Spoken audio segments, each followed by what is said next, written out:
Welcome to my channel diary of gaijin. कैसे हैं आप सब? Thank you so much for all your love and support. And जिन लोगों ने भी मेरे चैनल को सब्सक्राइब किया है, थैंक यू सो मच। और जिन्होंने नहीं किया है वो प्लीज मेरे चैनल को सब्सक्राइब कर दीजिए और बेल आइकन को भी दबा दीजिए। तो आज मैं आपको बताती हूँ जापान के गार्बेज सिस्टम के बारे में। ये तो हमें पता ही है कि पूरे वर्ल्ड में one of the major problem जो है वो है गार्बेज की। हर एक कंट्री कुछ ना कुछ इस प्रॉब्लम को सॉल्व करने के लिए कुछ ना कुछ कर रही है, लेकिन मैं आपको बताती हूँ कि जापान अपने गार्बेज को कैसे सेपरेट करते हैं। So let's get started. So many places still undiscovered, but you're stuck in a blast of history. Japan में गार्बेज की काफी सारी कैटेगरीज है। आज मैं आपको जो सबसे कॉमन 3 कैटेगरीज है उनके बारे में बताऊंगी। So the first one is moerugomi, that is burnable garbage. Second is Moenai-gomi, that is non-burnable garbage, and third is PET bottles, that is bottles which can be recycled, and the glass bottles जो कि wine और beer की bottles होती हैं वो जो कि recycle हो सकती है। So the first one, burnable garbage. Burnable garbage के अंदर वो सारी चीजें आती हैं जो बर्न हो सकती हैं, that is kitchen waste, tissue papers, cigarette butts, ashes.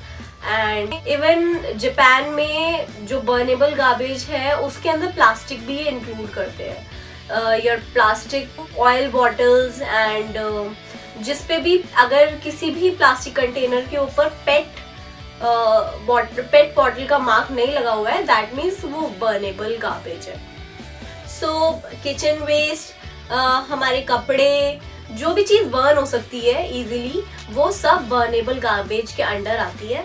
और बर्नेबल गार्बेज के लिए जो फुकुओका में पॉलीथीन सेल होती है, दिस वन, आपको अपना बर्नेबल गार्बेज इसी पॉलीथीन के अंदर फिल करके देना होगा, क्योंकि ये मैंडेटरी है। एज यू कैन सी, एक पॉलीथीन 30 लीटर की है और एक पैक में 10 पॉलीथीन्स आती हैं and this pack is of 300 येन। अगर आपको थोड़ा सस्ता चाहिए तो आप 150 येन की भी ले सकते हैं, उसके अंदर साइज थोड़ा छोटा होगा, that is of 50 litres. And अगर आपको और इससे बड़ी पॉलीथीन चाहिए तो वो 45 लीटर्स की होती है, दैट इज ऑफ 450 येन। सो ये हो गया बर्नेबल गार्बेज। अब आते हैं नॉन बर्नेबल गार्बेज पे। नॉन बर्नेबल गार्बेज के लिए ये वाली पॉलीथीन्स यूज होती हैं, मैं आपको दिखाती हूँ। आप देख सकते हैं 15 लीटर्स की है।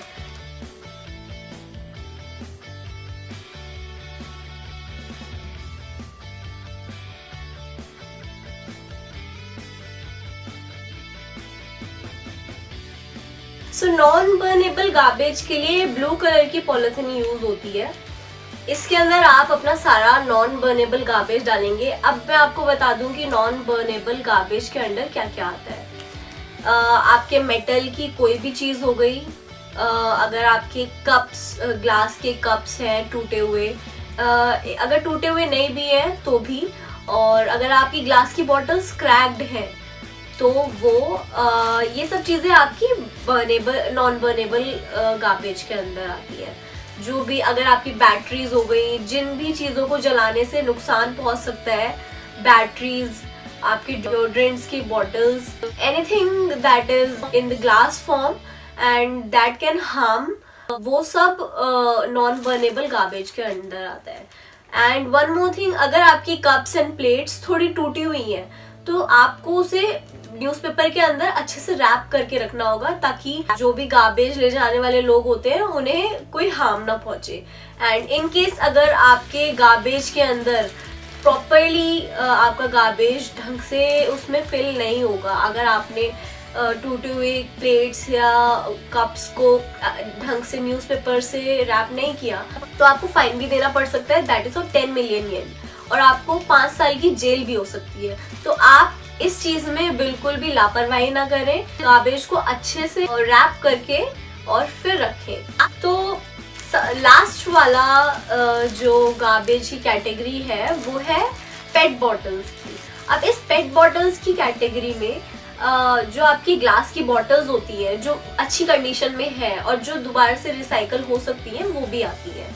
और मैं आपको बता दूं पेट बॉटल का आपको कैसे पता चलेगा, आपकी जो भी अगर केचप की बॉटल है, सोया सॉस की बॉटल है और आपके जो भी आपके पास चीजें हैं प्लास्टिक की, और अगर उसके नीचे पेट का एक मार्क होता है, अगर वो लगा हुआ है तो वो पेट बॉटल्स की कैटेगरी में आती है। और आपको वो सारी बॉटल्स इसके अंदर डालकर फिर आपको वो गार्बेज के अंदर देनी होगी। तो ये आप देख सकते हैं, ये भी 30 लीटर्स की है, बट ये 150 की है। मे बी बिकॉज ये रिसाइकल होंगी इसलिए ये थोड़ी सस्ती है। तो आप देख रहे हैं ये है पेट बॉटल, और इसमें you can see this mark. जिस भी बॉटल में ये मार्क होगा वो पेट बॉटल्स की कैटेगरी में होगी, और ये सारी बॉटल्स रिसाइकल होती हैं। You can see this mark. तो आपको पता चल चुका है कि पेट बॉटल्स कौन सी होती हैं। अब मैं आपको बताती हूँ कि आपको किस तरीके से इस पॉलिथीन के अंदर अपना गार्बेज डालना है।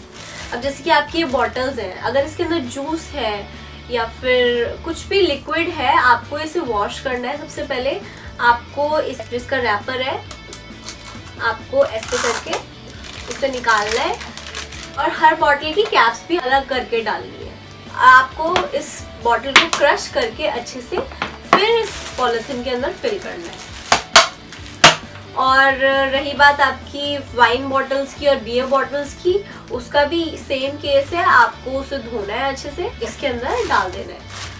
एंड वन मोर थिंग, अगर आपकी वाइन बॉटल्स या बियर बॉटल्स क्रैक्ड है तो वो रिसाइकल नहीं हो पाएंगी, तो मेक श्योर कि उनकी कंडीशन अच्छी हो और वो क्रैक्ड ना हो। तो आपको पता चल चुका है कि जापान का गार्बेज किस तरह से सेपरेट किया जाता है। अब एक और चीज, यहाँ पर गार्बेज रखने के भी डेज होते हैं। For example I live in Fukuoka, और जहाँ मैं रहती हूँ उसके स्ट्रीट्स में भी अलग अलग डेज होते हैं।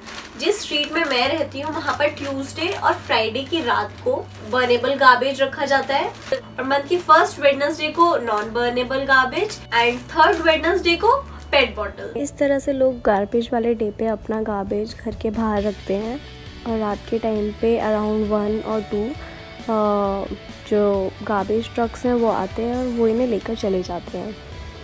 अगर आप अपना गार्बेज किसी और दिन रख देते हैं और वो गार्बेज प्रॉब्लम दे रहा है आपके नेबर्स को, तो आपकी कंप्लेन भी कर सकते हैं। एंड अगर आप ऐसे ही कहीं भी सड़कों पे गार्बेज डाल देते हैं तो उसके लिए आपको बहुत ही ज़्यादा फाइन भरना पड़ सकता है, दैट इज़ ऑफ 10 मिलियन येन, और आपको 5 साल की जेल भी हो सकती है। सो अगर आप जापान में हैं तो प्लीज़ आप ये चीज़ मत करिए। एंड अगर आप इंडिया में भी हैं तो भी आप सड़कों पे कूड़ा ना फेंकें, एंड कीप इंडिया क्लीन, क्योंकि बाहर की कंट्रीज में इंडिया काफ़ी वजहों से जाना जाता है, जिनमें से एक रीज़न ये भी है कि इंडिया में बहुत गंदगी है, और इंडिया के रोड्स पर इतनी गंदगी होती है, इतने बड़े बड़े लैंडफिल्स गार्बेज से बन गए हैं।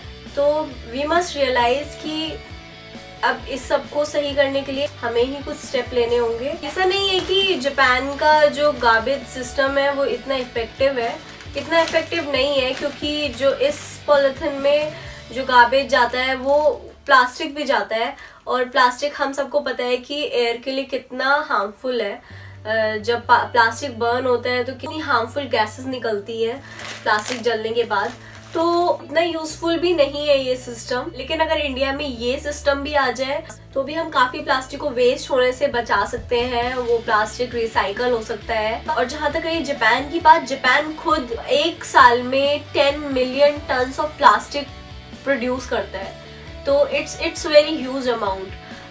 तो ऐसी बात नहीं है कि जापान का garbage system is perfect, no it's not, according to me it's not, क्योंकि इन दी एंड इससे पोल्यूशन ही होगा। लेकिन कुछ ना होने से बेटर है कि हम कुछ स्टार्ट करें इंडिया में, और इंडिया में भी इस तरह के रूल्स आए ताकि इंडिया का जो वेस्ट है वो अच्छे से सेपरेट होकर रिसाइकल हो सके। ऑल आई वांट इज कि इंडिया में भी इसी तरह के रूल्स आए, गवर्नमेंट को रियलाइज हो कि इस तरह के रूल्स इंडिया में आने कितने ज़रूरी हैं, and we all must realise this. हम रोड्स पे कचरा फेंक कर और अपने आसपास सफाई ना रख कर, इससे हमारी ही रेपुटेशन कम होती है, और इस वजह से जो फॉरेनर्स हैं वो इंडिया को कुछ ज़्यादा अच्छी नज़रों से नहीं देखते हैं। जो कि मैं रह चुकी हूँ यहाँ पर, 2 साल हो चुके हैं मुझे और मैंने काफ़ी कुछ सुना है।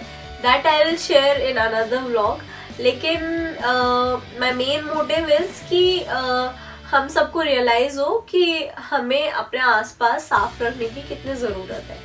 तो अगर आपको मेरा व्लॉग अच्छा लगा हो तो please like, share and subscribe और अपने फ्रेंड्स के साथ शेयर करें ताकि उन्हें भी जापान के ये गार्बेज सिस्टम के बारे में पता चल सके और हमें कितना ज़रूरी है इंडिया में भी ये रूल्स आना, ये हमें पता चल सके। और thank you so much for all the love and support. मैं आपसे मिलती हूँ मेरे नेक्स्ट व्लॉग में। Till then bye bye, take care, stay healthy and stay happy, bye.